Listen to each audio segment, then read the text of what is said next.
दाख्लै थांनाय बुधबारखालि आङो बेखौ गुवाहाटीयाव थांफिन होननानै लायनो थांदोंमोन साननि 2टासोआव टाइमाव। ओमफ्राय बियो आं जेब्लानाखि न'आव सहैयो बिसिनि न'नि मानसिया खोन्थाबाय बियो फुङावनो ओंखारबोबाय होननानै बुंबाय आरोखि। ओमफ्राय बिदिनो गोसो मोनसेयैनो फैखानायमोन नालाय होजों गुवाहाटीनिफ्राय एखे लोगोसेनो जों खामानिखौ मावोमोन। ओमफ्राय बिनि उनावथ' न'आवनो थांनोसै, न'आवनो खामानि मावनानै जाहैसै होननानै गावबो लेंबाय आरो आंबो लेंबाय, एखे मोनसे गोसो मोनसेयैनो मिलायनानै जों फैबाय आरोखि। फैनानै ओमफ्राय सप्ता खनसेबो जाफैयाखै न'आव, सानसे नांबावगौमोन सप्ता खनसे जानो। ओमफ्राय बियो बुधबारखालि ओंखारलांबाय आरोखि। आं लायनो थांबाय न'आव, बियो फुङाव ओंखारबाय, आं 2टासो बायदियाव थांबाय, बेबायदि जादों। ओमफ्राय दाना खबरबो गैया माबो गैया, दिनैसिम सप्ता खनसे फुरा जाबाय बे।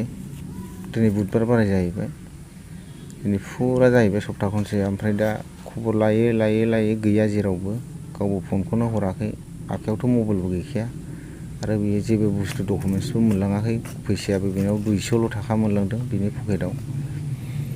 इसिबांनाखि गोजान जायगायावबो गैया बे। जिखुनु जेबो सानाखै साननाया, आङो रायजो राजाफोरनि सायाव खावलायनाया बेनो, बेखौ जेरावखि नुवा लाखिनानै दोननानै खोन्थाहरथों, खोन्थानानै बिदिनो मबाइल नाम्बाराव मबाइल फन खालामनानै खोन्थाहरथों आरोखि। बेनो आंनि खावलायनाय। बे मोननै जायगा आंनि सन्देहआ, बियो नैबे सापागुरि बङाइगाव बे मोनसे, ओमफ्राय गुवाहाटी बे मोननै जायगायावल' आरोखि। बे गुवाहाटीयाव थाहैदोंमोन।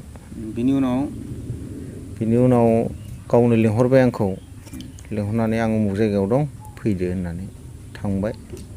थांनानै बिदिनो खामानि मावलायहैबाय ज'नो, 3 मास ना बेसेबांबा मावबाय।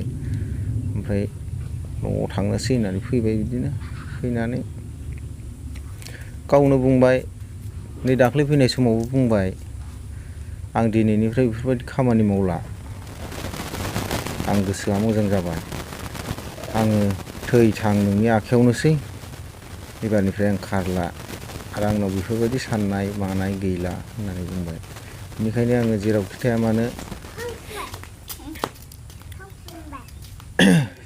मानो आरोखि दङ, खाथिफ्राव दङबा फन खालामनानै आंनो खोन्थाहरथों आरो आङो गावजोंनो लोगोसे थांनानै खामानि मावहोफानो हानाय बायदि, जायजोंखि थाया मानो, सोरनिबा न'आव अबा कम्पानि दखान बाजारफ्राव थाया मानो खबर हरथों आरोखि बियो। दा गोदाव सोराव जाजोब्बाय, गथ'फ्राबो स्कुल हाबनाय दं सासेखौथ' सोनोनो हायासै, गावखौ नागिरैनो फैसा थाखा हस्टेल फिस होनोनो हायासै। बिनि थाखायनो सासेखौ बख'नांबाय, दा सासे दं बेनोबो फिस हैनांगौ। जोङो रायज्लायदोंसोमोन सानैजों, दाख्लै थांनाय रबिबारखालि जोङो गथ'खौ नायनो थांनांगौमोन, फिस हैनांगौमोन। एसेयावनो बियो थांग्रोबाय, रबिबार मोनैनि सिगांनो बे बुधबार बारायावनो बे थांबाय। थांनानै दाना आंना दं नालाय दं, फनबो खालामासै, फनाबोथ' नाङाना, हाग्रा जायगा, हादान हायावसो थाहैयो नालाय बिमानि न'आव। बियो फनबो नाङा, गावहा बोरैदि बहरखो टावार नागिरनानै बे खोथाखौ बाहायहरबाय आरोखि। बे रबिबाराव थांनोसै बिदिबालाय, बाबुनो फैसा हैनो, फिस हैनो, सानैजोंनो थांनोसै होननानै रायज्लायहरबाय आरो जि मोजांनो। ओमफ्राय एसेयावनो बुधबार बाराय मोननायजों लोगोसे बियो फुङावनो ओंखारबोदों जाहैबाय। आं बहाबा रुवाथि थालाबायहैनोसै होननानैल' बुंबोदों जाहैदों, फंसेल' राव। फैसायाबोथ' बेनाव गैखाया आरोखि, 200ल' फैसा दं। बेयो हौवाजोंबो थानो हाया, मानो होनबा बेहा बेमार गोनां मानसि।